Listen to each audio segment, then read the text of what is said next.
두 주 전에 아주 한국의 멋진 젊은이가 이 전 세계를 들었다 놨다 했습니다. 호주에서 열린 호주 그 오픈 테니스 경기에서 그 젊은 청년 정현, 정말 멋진 경기를 베풀었어요.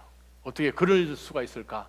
경기가 끝날 때마다 인터뷰를 하고 그냥 전 세계가 난리가, 한국은 말할 것도 없이 정말 우승까지 갈 것 같더라고요. 이번 호주 이 오픈 테니스 경기는 마치 정현 선수가 주인공 같았어요.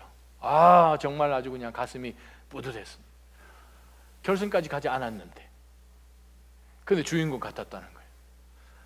두 경기만 남겨놓고 준결승에 나왔는데 그저께 뛰는 것과 영 다르게 몸이 둔한 거예요.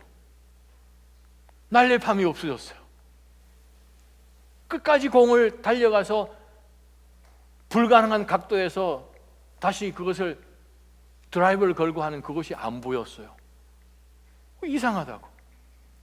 상대방 선수도 이상하다고 그랬는데 정현 선수가 옆에 심판한테 가서 기권을 선언했어요. 어떻게 기권을? 모든 사람이 지금 당신의 지금 굉장한 퍼포먼스를 보기 위해서 모였는데 기권을 받아들이고 그 선수가 벤치에 앉아서 신발을 벗었어요. 카메라가 그 발바닥을 줌 하는데 밑에 물집이 그냥 아예 너무나 물집이 많이 져서 하얗게 되어 있는 것을 전 세계가 보았습니다. 모든 사람이 볼 때는 영예로운 것, 영광, 와우, 찬사, 박수. 근데 사실 그 뒤에는 뭐가 있습니까? 눈물이 있고요, 물집이 있고요, 고통이 있습니다. 신앙 생활도 거기서 별반 차이가 나지 않습니다. 우리가 아무리 주일날 여러분 자리 서셔서 다 자리 이동하셔서 악수하시고 인사하시고 허가세요. 어떻게 지내셨습니까? 잘 지냈습니다. 거짓말이에요. 사실은 힘드셨잖아요. 사실은 힘드셨잖아요. 겨우겨우 오셨잖아요. I'm gonna try him only this Sunday. 목사도 그런 생각이 가끔 들죠. 예외 없잖아요. 믿음의 성도들에게 지난 한 주 동안 정말 별일 없었던 것처럼 사실 우리가 그렇게 인사를 하지만 잘 지냈어요. 사실은 얘기를 다 못한 내용들이 빙산에 밑에가 더 많이 남아있는 것처럼 사실 우리 마음 가운데는 그게 있거든요. 지난주 금요일 예배에 성도님들이 모이셨어요. 찬양을 하는데 첫 찬양이 무슨 찬양인지 기억하세요? 내게 강 같은 평화. 그거 여러분 초등학교 때 부르신 찬양 아니에요? 한 40년 50년 정도 됐나? 하여간 그 찬양을 첫 찬양인 거예요. 그것도 박수 치면서 이거 힘들게 올라온 성도님들이 내게 강 같은 평화? You gotta be kidding.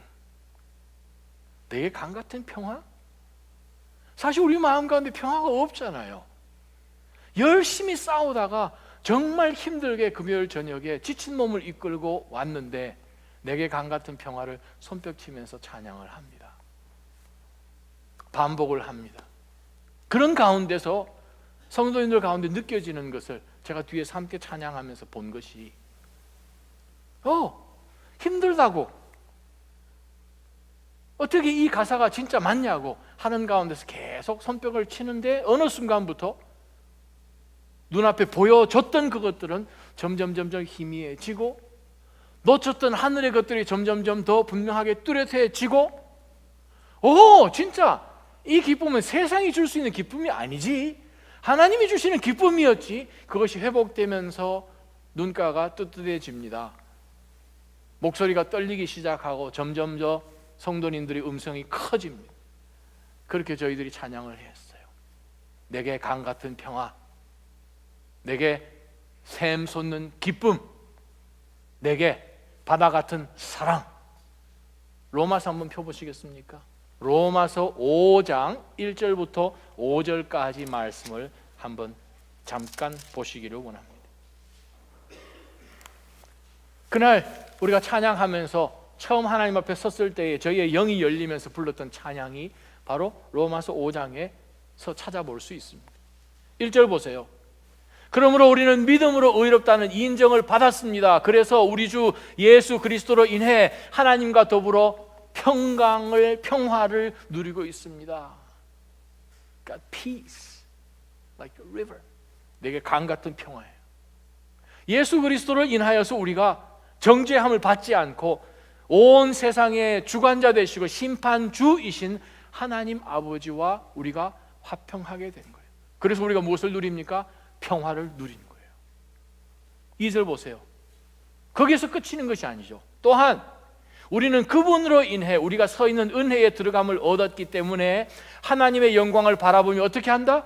기뻐한다는 거예요. 할렐루야. 뿐만 아니라 우리는 또한 환난 가운데서도 기뻐한다는 거예요. 기쁨이 있죠? 기쁨이 있어요. 분명히 우리가 매일같이 살아가는 이 삶이 정말 전투의 현장인데 하나님 앞에 나와서 탁 서보니 정말 영적 전투였고 기쁨은 이 세상에서 주는 그 어떤 것으로 개런티하는 그러한 종류의 기쁨이 아니구나라는 것을 우리는 깨달았습니다. 이는 환난은 인내를, 인내는 연단을, 연단은 소망을 이루는 줄을 알기 때문입니다. 이 소망이 우리에게 무엇을 다시 한번 확신시켜 주는가? 5절 보세요. 이 소망은 우리를 낙심시키지 않습니다. 왜요? 하나님께서 우리에게 주신 성령으로 인해 그분의 무엇을? 사랑을 우리에게 부어주셨기 때문에 하나님이 부어주실 때는 찔찔찔 주지 않습니다. 그냥 부어주세요. 내게 바다 같은 사랑이죠. 그래요. 그 찬양으로 우리의 영이 다시 한번 하나님 앞에 열립니다. 내게 강 같은 평화, 내게 샘솟는 기쁨, 내게 부어진 정말 바다 같은 사랑, 바로 그것이 우리 성도의 삶 가운데서 우리가 놓치지 말고 살아가야 할 기본 요소들 가운데 하나지요. 고린도 교회는 참 어려움을 지금 겪고 있습니다. 바울 사도가 그렇게 열심히 말씀으로 잘 훈련시켰는데 바울이 그 다음 지역으로 계속 전도 여행을 떠나야 하니까 바울이 고린도를 떠나고 난 다음에 영적인 리더십의 어떤 공백이라고 할까요? 바로 그 순간에 이단 거짓 선생들이 유대에서 건너와서 율법을 가르치는 거예요. 예수 그리스도께서 주신, 우리를 대신하여서 십자가에 죽으신 그 희생이, 그것만 믿으면 우리가 하나님 앞에 온전히 나아가는 죄사함을 받고 자유함을 얻고 하나님의 자녀가 됩니다가 아니라 율법도 지켜야 합니다. 그들이 혼돈에 빠졌어요. 거짓된 가르침 가운데 믿음이 흔들렸어요. 아마 그 일부는 믿음까지 아마 저버리고 율법을 지키려고 그냥 한쪽으로 완전히 치우쳤는지도 모르겠어요. 온 교회가 혼란에 빠졌어요. 그 소식을 들은 바울 사도가 너무나 안타까운 거예요.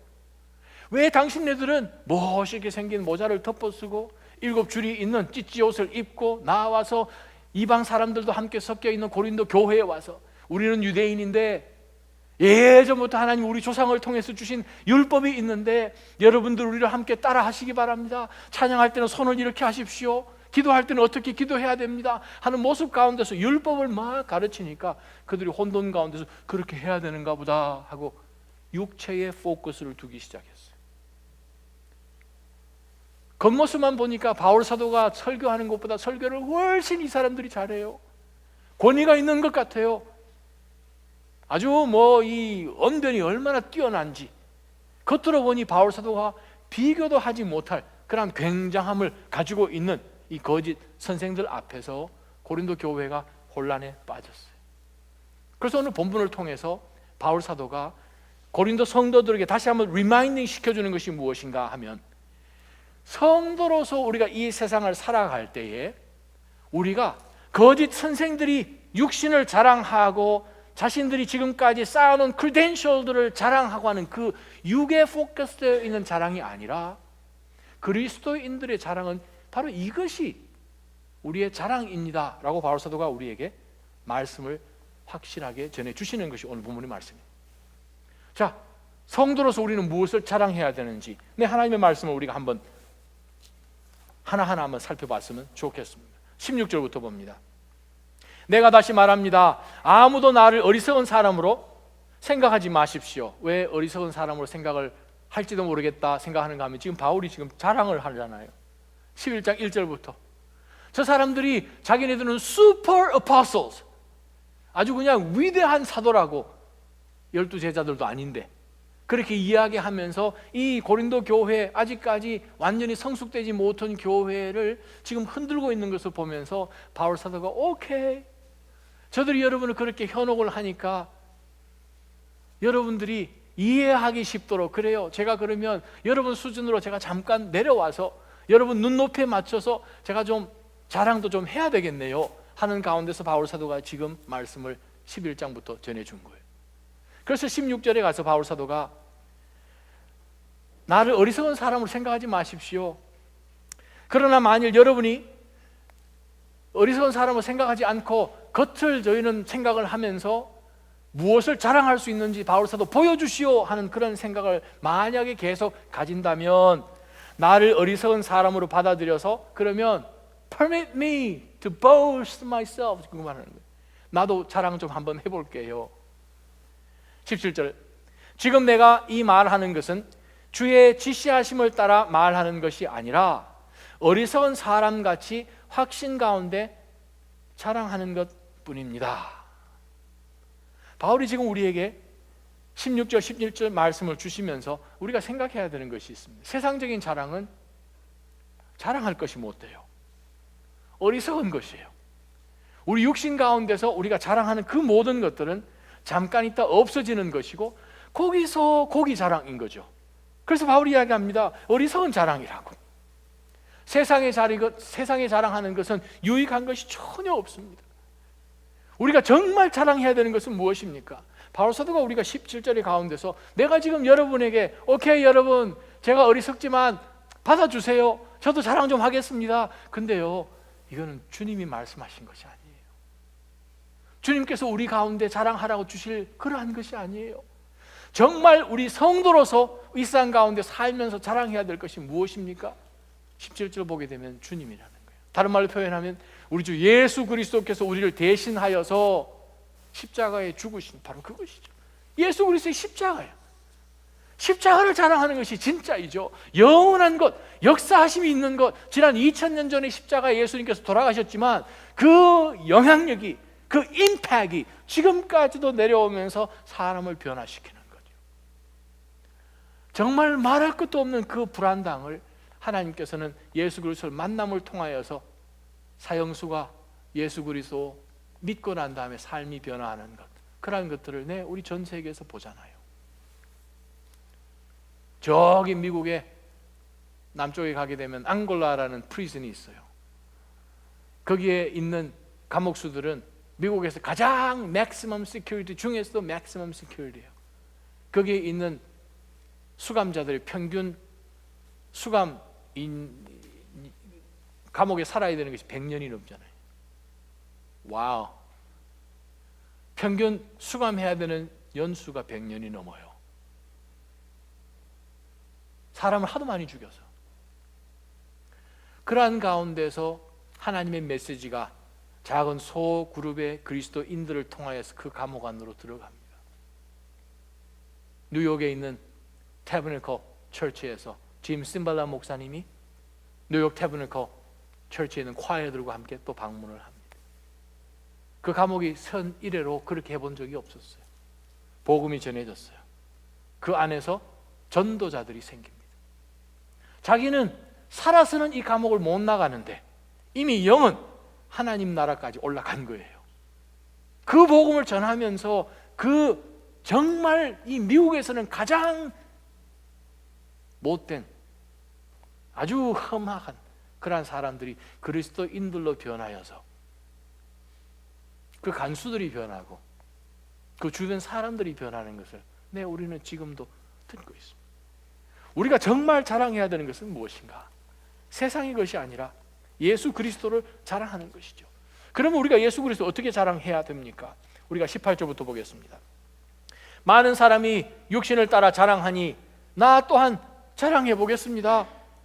자, 여러분이 스스로 지혜롭다고 생각하면서 어리석은 사람들을 잘도 용납하기 때문에 나도 여러분에게 자랑 좀 하겠습니다. 이 어리석은 사람들이 누군가요? 고린도 성도들이요.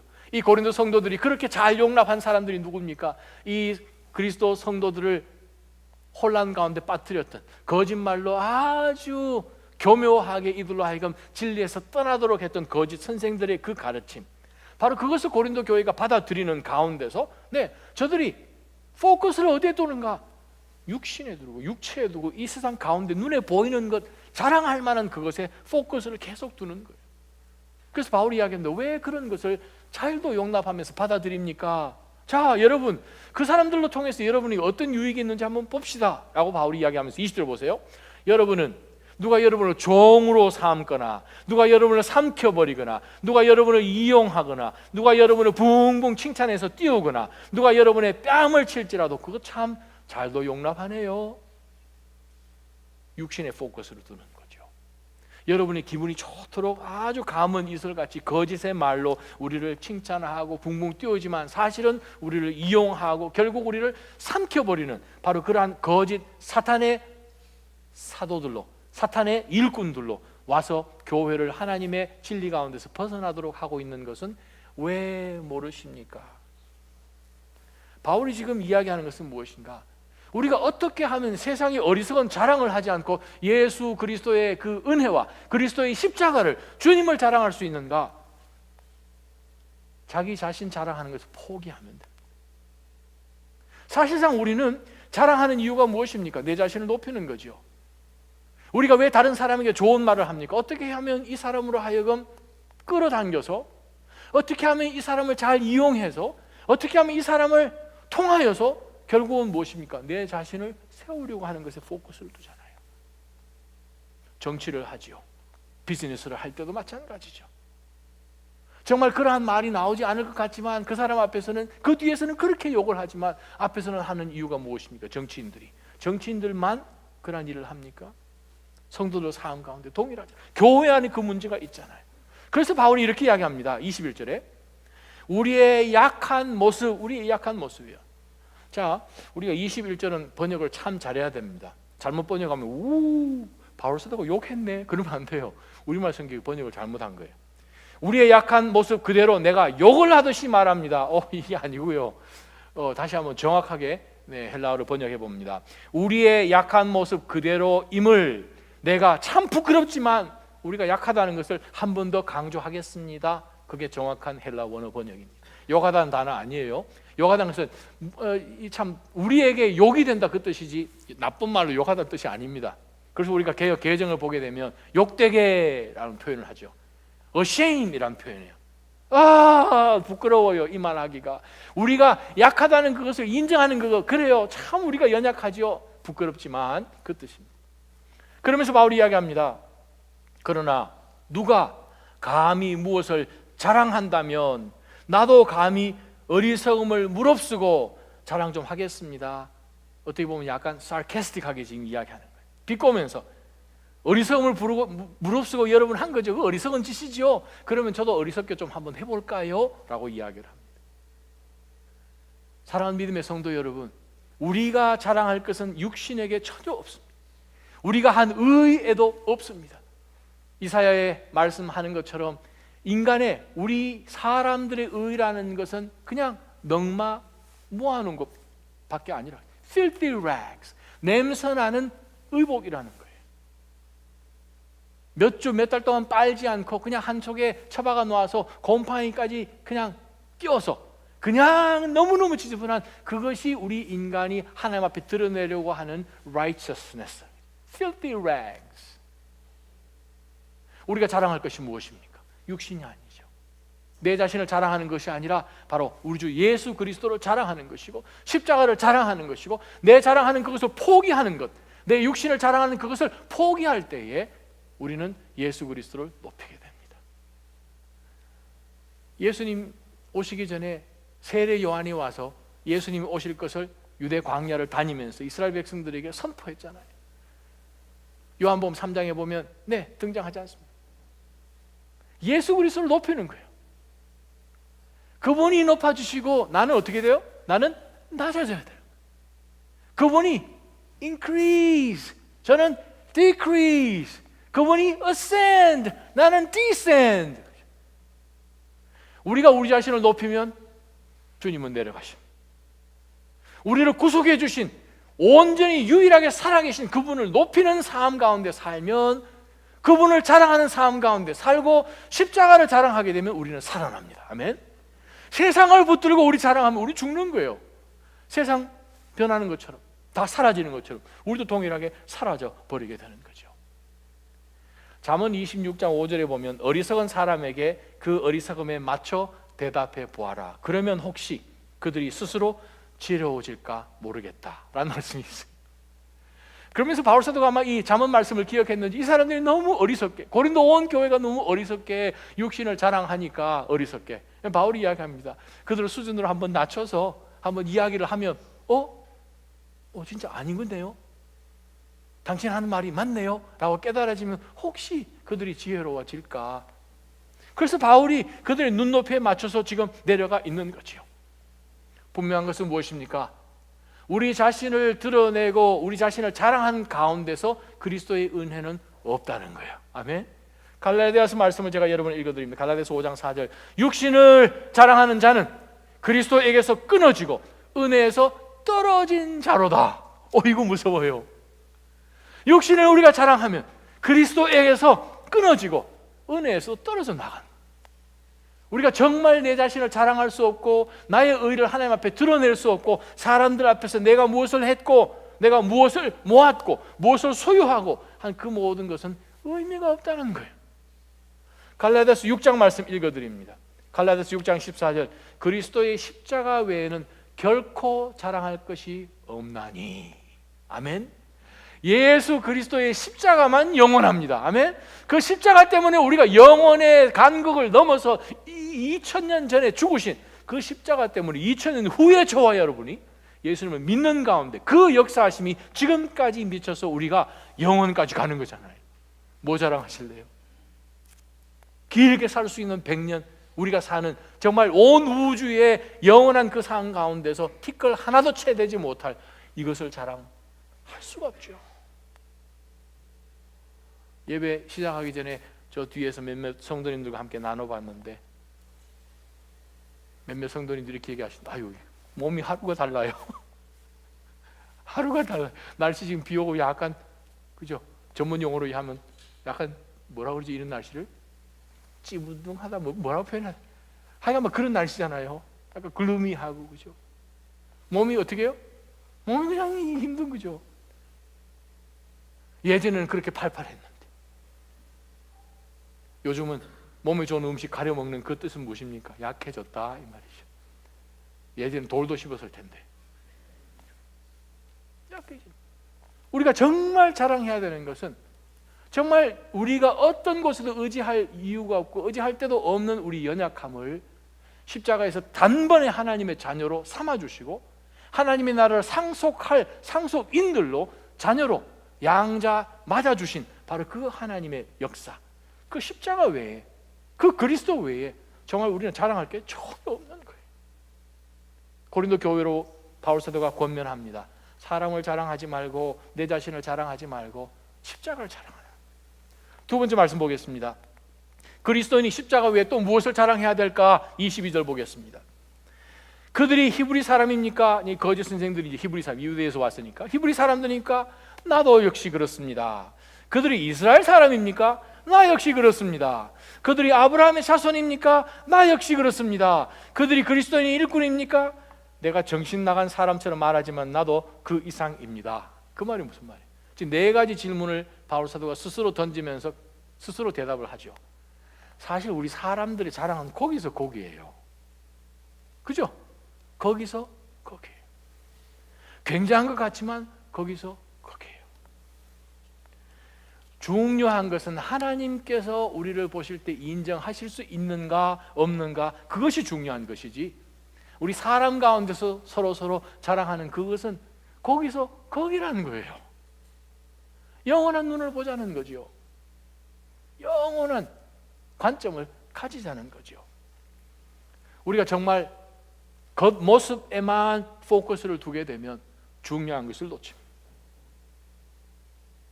사무엘이 사울 다음에 왕을 찾아서 하나님이 보내주셔서 이새의 집에 가서 기름을 붓는데, 아들들이 첫째 아부터 시작해서 그냥 하나님이 스탑 안 하셨으면 기름 아마 그냥 쏟았을 거예요. 너무 잘생겼으니까, 누가 봐도 이건 왕 될 만한 모습이 있으니까.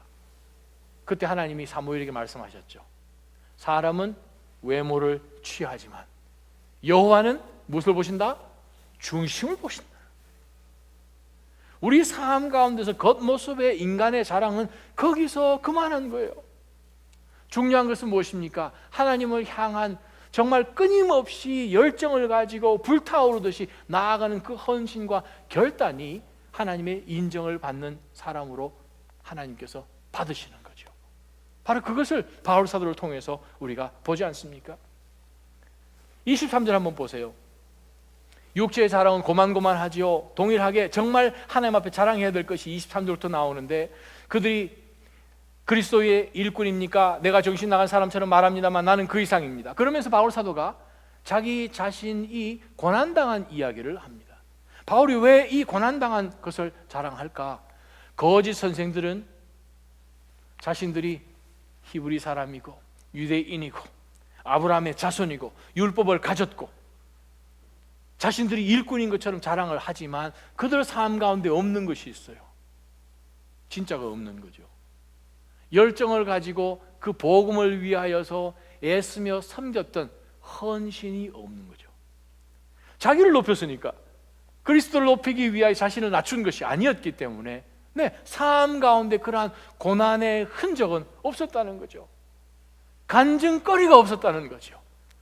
엎드리는 가운데 하나님의 응답하심으로 인해서 건져지심을, 그것을 체험해 본 것이 그들은 없었다는 거죠. 그래서 이야기합니다. 바울 사도가 나는 수고도 많이 하고 매도 수없이 맞고 감옥살이도 많이 하고 죽을 고비도 여러 번 넘겼습니다. 유대 사람들에게 40에 하나 감한매를 5번이나 맞았습니다. 율법 가운데서 40까지 때리면 너무 가혹하기 때문에 치지 말라는 것 때문에 딱 한 대만 빼고 39대를 죽으라고 팬 거죠. 살살 40대가 아니라 죽으라고 39대를 5번이나 맞았습니다. 3번 채찍에 맞고 1번 돌로 맞고 3번이나 파선당했고 밤낮 하루 꼬박을 바다에서 헤맨 적도 있었고 수차례 걸친 여행 가운데서 강도, 동족, 이방 사람, 도시, 광야, 바다, 거지 형제들의 위험들을 겪었고요. 수고와 곤고와 종종 자지 못함과 배고픔과 목마름과 때로는 아무 먹을 것도 없어서 추위와 헐벗음 가운데 지났다는 거예요. 믿음의 성도들의 삶 가운데서 사실 이러한 길은 그리스도께서 걸어가셨던 길입니다.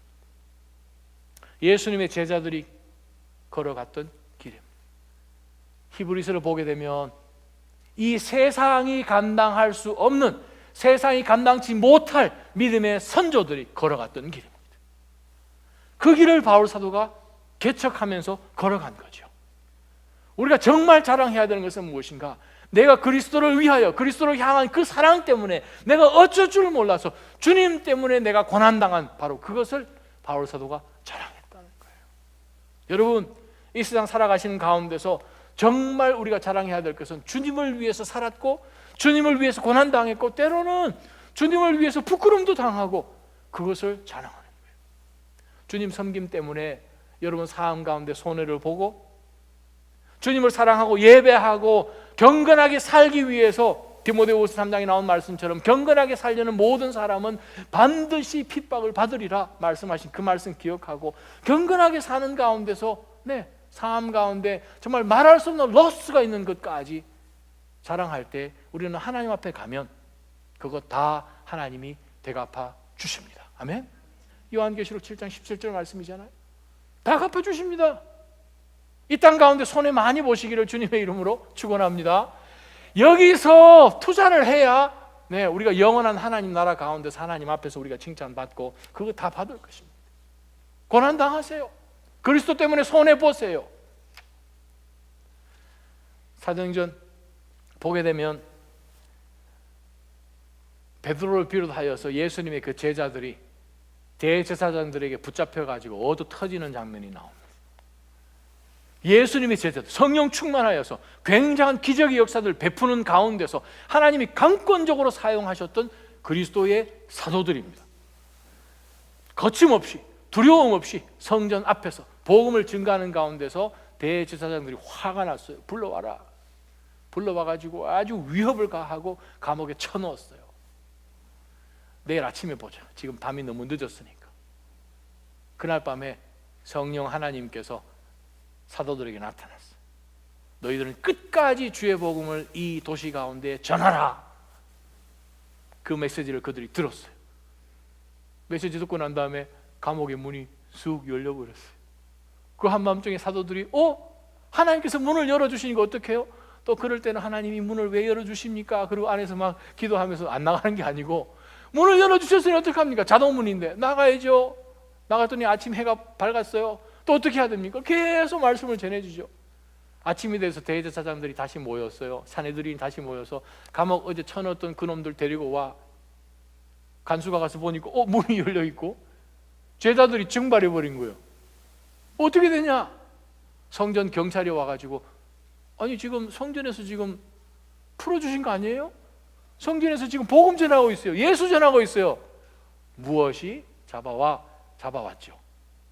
자초지종을 묻죠. 그 가운데서 사도들이 두려워하지 아니하고 우리가 사람의 말을 복종해야겠습니까? 하나님에게 복종해야겠습니까? 우리는 복음 전하는 것을 멈출 수 없습니다. 죽이십시오 하는 가운데서 사내들이니 사도들을 한 명도 빠뜨리지 않고 그냥 채찍으로 아주 심하게 다투죠. 심하게 채찍을 때리고 위협하고 그들을 내보냈는데, 사도행전 5장 31절 그 이후에 보게 되면 사도들이 서로 얼굴을 쳐다보면서 기뻐했다는 거예요. 베드로는 이빨 빠져 있고 여기 어두 터져서 눈이 지금, 그런 가운데서 서로 보면서 웃고 있는 거예요. 몇 대 맞았어? 나 6대, 자기는 7대. 지금 이 빠져 있는 거예요. 이도 빠지고 어두 터져가지고 지금 눈탱이 반탱이 되어 있는데, 성경에는 뭐라고 이야기합니까? 주의 이름을 위해 능력 받는 일에 어떻게 우리가 합당합니까? 우리가 뭐라고? 우리를 부르셔서 주의 이름을 위하여서 고난받는 그 일에 우리가 어떻게 에드퀄하다고 우리를 부르셨습니까? 와, 이 기쁨은 또 뭐래? 자신들이 그리스도 이름 때문에 고난당할 수 있는 자격이 있음을 인하여 그것 때문에 그들이 기뻐했다는 거예요. 피 흘리면서. 여러분, 그것을 자랑하시기를 주님의 이름으로 축원합니다. 그거예요. 그거 외에는 남는 게 없죠. 무엇을 자랑합니까? 그리스도를 위해서 고난받는 것을 자랑하는 거예요, 바울 사도가. 세 번째, 우리가 무엇을 자랑해야 할까요? 28절 보겠습니다. 그런데 이와 별도로 날마다 나를 억누르는 것이 있습니다. 자, 육신으로 지금 바울 사도가 말할 수 없는 지금 고난을 22절 하반절부터 지금 나온 말씀처럼 고난당한 그 내용들을 일일이 바울 사도, 사도행전에도 다 없는 내용들을 바울 사도가 고백했어요. 근데 바울이 이렇게 이야기합니다. 정작 육신으로 받는 그 고난 물론 엄청나지요. 근데 진짜 자나 깨나 제가 잠을 못 잘 만큼 마음을 억누르고 정말 그것 외에는 다른 것이 생각나지 않을 만큼 육신에 가해진 이 핍박과 정말 때리는 이 모든 그 고통, 그것 이상으로 내가 정말 못 살 것 같은 것이 있다는 거예요. 무엇입니까? 곧 내가 모든 교회를 위해 염려하는 것입니다. 누가 약해지면 나도 약해지지 않겠습니까? 누가 죄에 빠지면 내 마음이 타지 않겠습니까? 어떻게 이게 가능합니까? 그리스도인은 자신의 약함을 자랑해야 되는 거예요. 그 자신의 약함을 자랑하려면 어떻게 해야 됩니까? 바울이 보니까 28절 29절에 내 자신, 내가 당한 그것이 아니라 교회를 먼저 생각하는 거예요. 공동체를 먼저 생각하는 거예요. 바울, 내 자신에게 당한 이 엄청난 그 어떤 사도도 이렇게까지 당해본 적이 없는데, 근데 사실은 돌아보면 이와 별도로 나를 날마다 억누르는 것이 있습니다. 그것은 내가 모든 교회를 위해 염려하는 것이라는 거죠. 바울 자기 자신의 한 개인의 몸뚱아리, 한 개인의 인생, 그것보다도 교회를 먼저 생각하는 거예요. 주님의 몸을 생각하는 거예요. 공동체를 생각하는 거예요. 와우! 우리가 신앙생활하는 퍼스펙티브와 달라도 너무 다르다라는 것을 저는 깨닫습니다. 정말 나는 내 아픈 것이 먼저 드러지고 정말 내가 고난당하는 것 같은데 바울이 우리에게 아름다운 그리스도의 제자로서 나아가는 모습을 우리에게 보여준 것은 무엇인가? 그래요, 우리도 힘들지요. 교회를 생각하면 자기가 나보다 더 힘들겠지 눈에 보인다는 거죠. 우리가 서로 이 힘든 가운데서 손을 붙들고 주님을 끝까지 바라보면 그래, 우리가 그리스도의 몸으로 더 든든해지겠지. 우리보다도 이제 예수 그리스도를 믿은 자가 혹시 우리 비슷한 고난을 당하면 아마 그 사람들 같으면 아마 쓰러질 텐데, 하나님 우리를 하여금 먼저 이러한 고난을 당하게 하셨으니까 우리가 볼 때 선수가 되었으니까 이미 틀림없이 이러한 과정 가운데서 힘들겠구나, 그러한 지체들이 보이면 우리가 먼저 가겠죠. 바울이 그것을 생각합니다.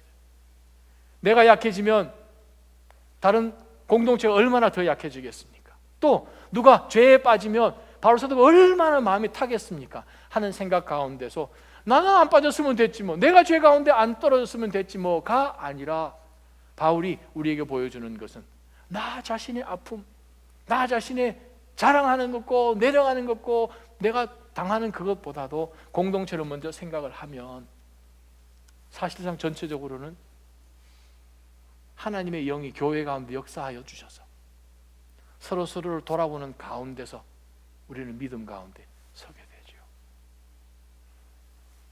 텍사스에 있을 때 여름 캠프를 가는데 그 파인코브라는 그 캠프에 유명한 것이 있습니다. 로프 코스스. 이 근처에는 없더라고요. 그래서 제가 했던 그 파일 만들어 놓은 그거를 저기 뉴햄시에 계신 분에게 다 드리긴 했는데, 그 로프 코스에서 지나가는 가운데서 대개 한 팀을 한 7명 정도로 나눠서 그 산에 코스가 한 7, 8개가 있는데 그걸 통과하게 합니다. 가장 빨리 돌아오는 그 팀이 우승을 하게 되는데, 문제는 그 팀 가운데 힘이 좋고 아주 빠릿빠릿한 사람이 있다고 절대 1등 할 수 없는 코스입니다. 무조건 그 팀 안에는 약한 사람도 있어야 되고 튼튼한 사람도 있어야 되고 키 큰 사람도 있어야 되지만 키 작은 사람도 있어야지 반드시 그 코스를 통과할 수 있도록 만들어 놓은 거예요. 그 중에 하나가 뭐냐 하면 긴 큰 나무가 있는데 큰 나무 그 사이에 밧줄을 이렇게 세워놨어요. 밧줄 높이가 한 3피트 정도 되도록. 이 정도 되잖아요. 근데 여기서 저기까지 못 건너가요. 아무리 이거를 잘하는 사람도 못 건너가도록 만들어놨어요. 무조건 이 사람들이 그 코스를 다 통과를 해서 건너가야 되는데, 빠릿빠릿한 사람이 어느 정도, 한 사람 정도 뭐 중간까지라 가능하려나? 아마 넘어가려나? 나머지 팀은요, 나머지 6명 코스를 하는데 연약하든 강하든 서로가 서로의 의지가 돼서 손을 잡고 건너야 반드시 그 코스를 통과하도록 만들어놨어요. 우리 신앙의 인생길, 서로가 의지가 되고 함께 손잡고 그리스도를 바라보지 못하면 이 여정은 굉장히 길고 힘들어져요. 그러나 공동체 가운데서 우리가 서로 연결이 되어 있을 때에, 서로 의지가 될 때에, 서로 먼저 기억할 때에, 그래요, 우리는 힘차게 이 믿음의 행진을 계속 할 수 있다는 거죠. 마지막 30절부터 보십시다. 우리가 어떻게 하면 그리스도인의 자랑, 즉 나의 연약한 것을 자랑할 수 있을까? 내가 자랑해야 한다면 나는 내 약한 것들을 자랑하겠습니다. 그래요, 그리스도인은 약한 것을 자랑해야 되지요. 영원히 찬양받으실 하나님 곧 주 예수의 아버지께서는 내가 거짓말하지 않는 것을 아십니다. 그러면서 바울 사도가 뜬금없이 밑도 끝도 없이 11장을 그냥 아무 설명도 없이 문장 하나로 해서 그냥 끝내버립니다. 그게 뭔가? 다메섹의 왕 아레다 왕의 관리가 나를 체포하려고 다메섹 성에 보초를 다 했는데, 제가요, 부활하신 예수 그리스도께서 세우신 이 사도가요, 창문을 통해서 광주리에 나를 태워가지고 줄로 이렇게 내려서 정말 도망치듯이 다메섹 성을 도망가서 내 목숨 건진 적도 있었어요.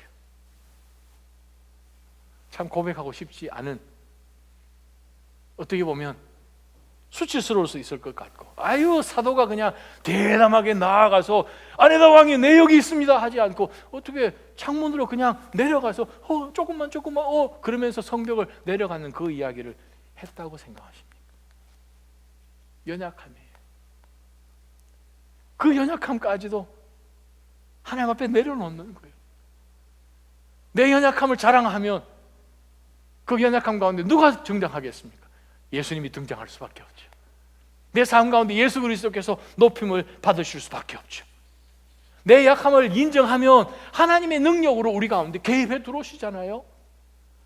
우리 사사기 7장 보면 누가 등장합니까? 기드온이라는 사사가 등장하죠. 밀리터리 리더였습니다.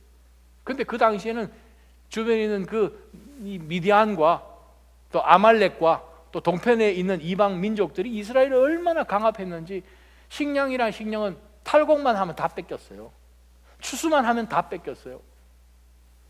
기드온이 몰래 숨어서 술 밟는 프레셔 안에 숨어가지고 지금 탈곡하는 가운데 하나님이 방문하시잖아요.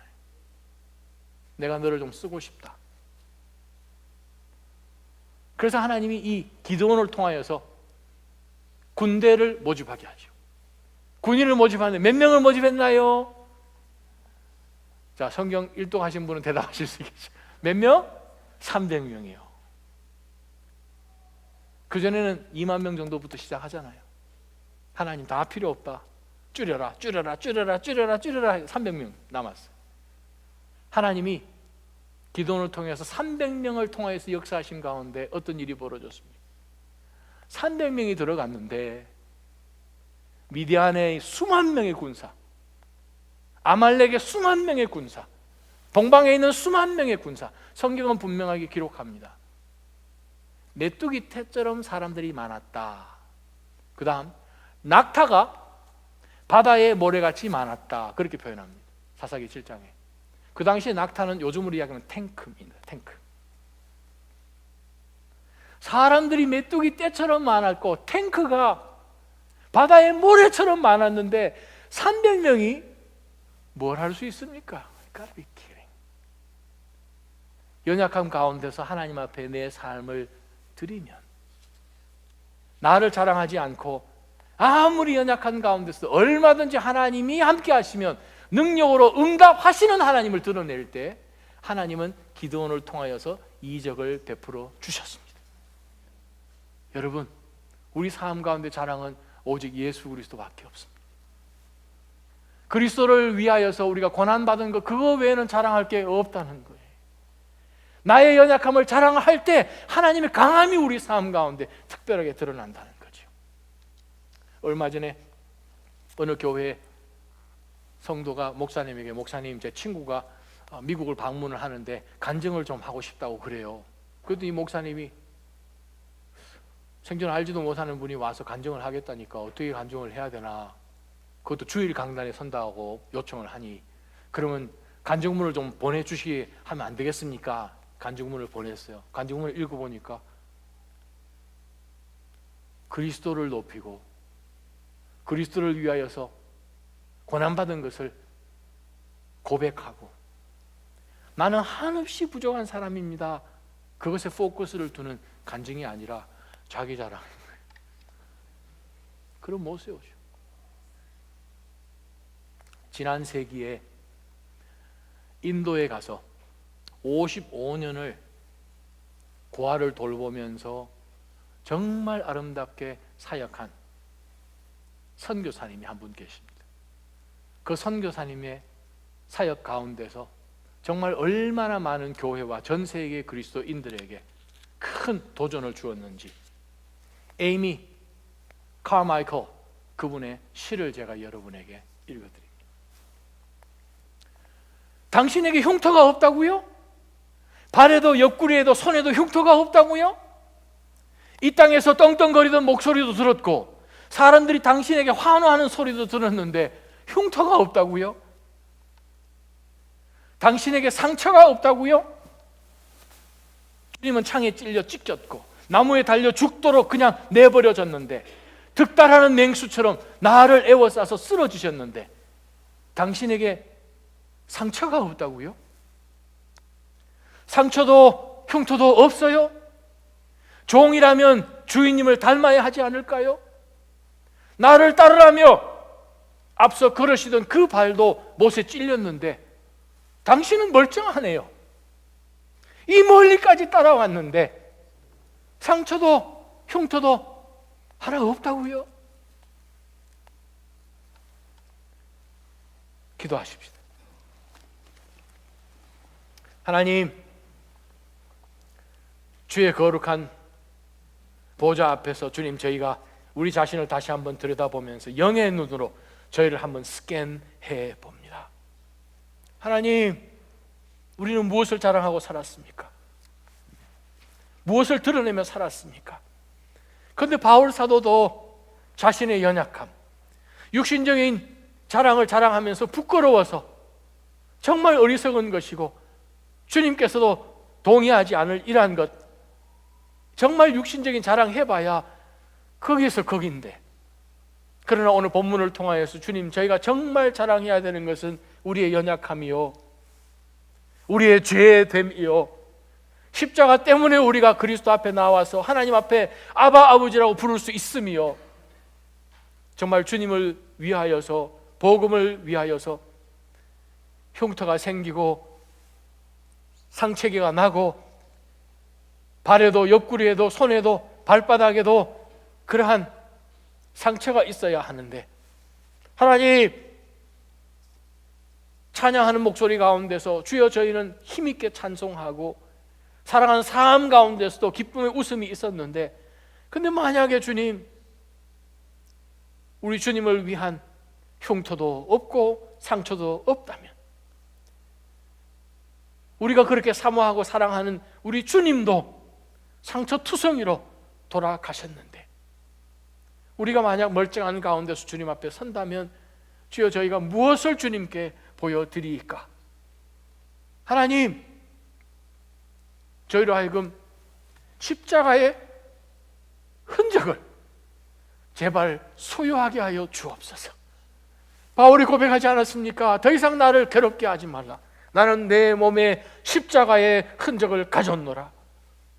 주님, 십자가의 흔적을 갖고 포커스를 해야 될 그것에 포커스를 두고 포기돼야 할 것들에 포기하고 그것을 포기함으로 이 세상이 앗아갈 수 없는 그것을 소유하는 지혜가 저희들 가운데 있게 하여 주옵소서.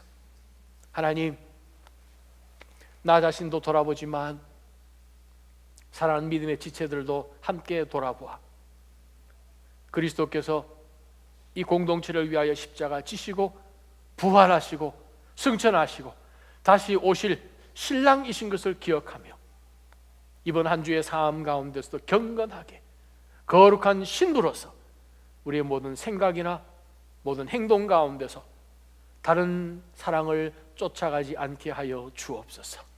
주님, 다시 한번 고백합니다.